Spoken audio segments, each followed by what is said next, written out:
Барлықтарыңызға қайырлы күн қыздар. Бүгін сіздерге үйде қалып қойған қаймақтан өте дәмді болып шығатын, осындай өте жұмсақ, дәмді болып шығатын тәтті күлшенің рецептімен бөлісін деп отырмын. Ол үшін видеоның соңына дейін көруге кеңес беремін. Лайк басып, комментарий қалып, каналға подписаться етуді ұмытпаңыздар.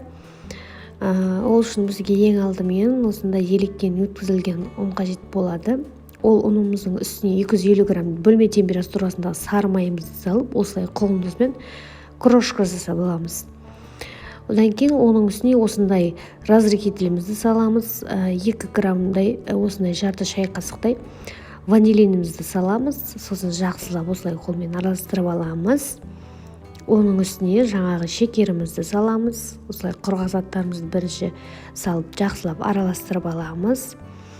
Оның үстіне 2 жұмыртқамызды саламыз. Сосын жаңағы үйде қалып қойған қаймағымызды да салып жақсылап қаттылау қамыр илеп аламыз. Сосын ол қамырды жарты сағаттай холодильникке салып қоямыз. Оны алып осы видеодағыдай зуалылар жасап осындай күлше тәрізді етіп шығамыз.